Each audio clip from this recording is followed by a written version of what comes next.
127 constitutional amendment bill 2021 bill लेकर सरकार आई है और उस पर सबकी सहमति बनी।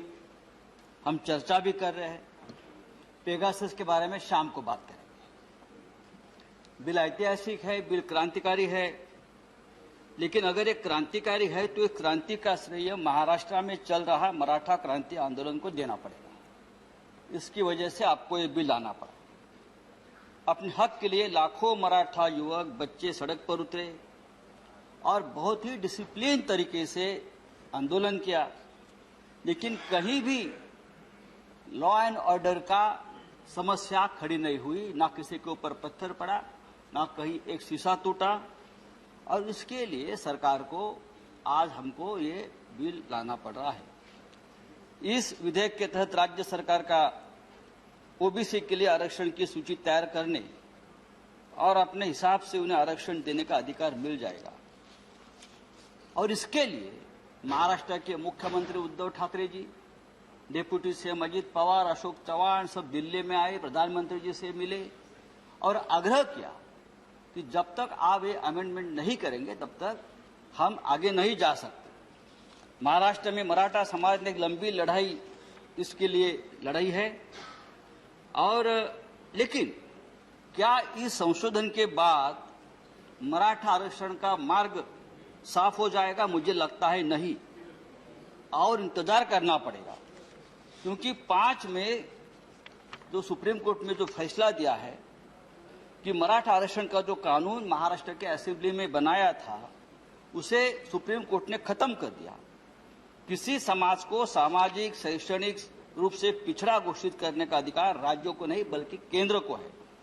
ये जब कहा तो महाराष्ट्र में बहुत बड़ा हंगामा हो गया, वापस आंदोलन शुरू हो गया और कोर्ट ने 1992 के इंदिरा साहनी वर्सेस केंद्र सरकार मामले का जो फैसला है वो कायम रखा। वो फैसला क्या था कि किसी भी आधार पर रिजर्वेशन का कोटा 50% से ज्यादा होने पर जो रोक लगाई गई थी वो कायम रही। राज्य अपनी तरफ से रिजर्वेशन की लिस्ट में किसी और कम्युनिटी का नाम नहीं जोड़ सकते और ये फैसला national commission for backward class करेगा।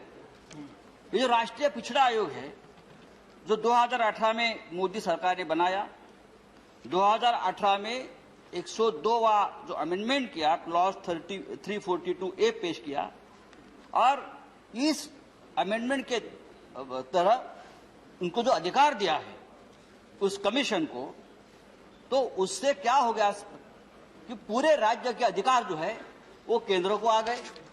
उसी वक्त सब ने चेतावनी दी थी कि इतने ज्यादा अधिकार आप एक कमीशन को, केंद्र को मत देना और राज्य के अधिकार मत छीनना।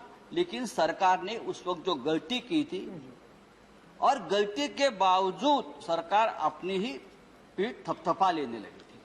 बात ऐसी है, ये आदत है, उससे सीखना चाहिए। गलती का भी इवेंट कैसा करें? संजय जी चेयर पर। गलती का भी इवेंट, फिर गलती दुरुस्त करने के बाद उसका उत्सव मनाने का इवेंट, ये सरकार से सीखना चाहिए। और उनको ये इतना कॉन्फिडेंस कहां से आता है ये मुझे मालूम नहीं। अगर इतना कॉन्फिडेंस है थोड़ा हमारे पास उधार दे दो, यहाँ भी थोड़ा कॉन्फिडेंस की जरूरत है। सर आज आप ये बिल लेकर आए हैं, लेकिन ये बिल आधा अधूरा है। ये बिल में आपने अमेंडमेंट के बावजूद भी जब तक आप आरक्षण पर जो 50% का जो सीलिंग आपने रखा है वो 30 साल पुराना है। 30 साल हो गए।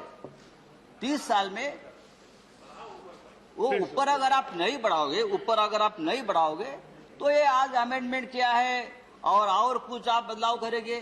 कुछ नहीं। यहाँ इस सदन में देखिए हमारे छत्रपति संभाजी राजे बैठे हैं, ये आंदोलन के नेता थे। छत्रपति जी हमारे कोल्हापुर के ये जो आंदोलन चला सबसे बड़े नेता तो छत्रपति साहब थे हमारे। आज उनको भी यही भावना है कि 50% का आरक्षण जो है उसकी मर्यादा बढ़नी चाहिए। सर आज महाराष्ट्र में नहीं देश भर के ओबीसी बीसी के लाखों युवा अपनी तरफ देख रहे हैं कि हम क्या करने जा रहे हैं।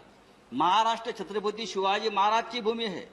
हमारे हाथों में हमेशा राष्ट्र की संरक्षण के लिए एक तो तलवार रही या बंदूक रही है, आपको मालूम है, और ये हमारा धंधा रहा है।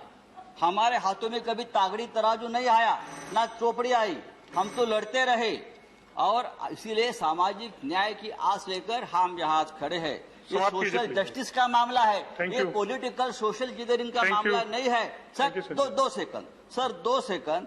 छत्रपति शिवाजी महाराज के वंशज शाहू महाराज ने अपने राज्य कोल्हापुर में सामाजिक न्याय स्थापित करने के लिए पहले इस देश में सबसे पहले कदम उठाई थी।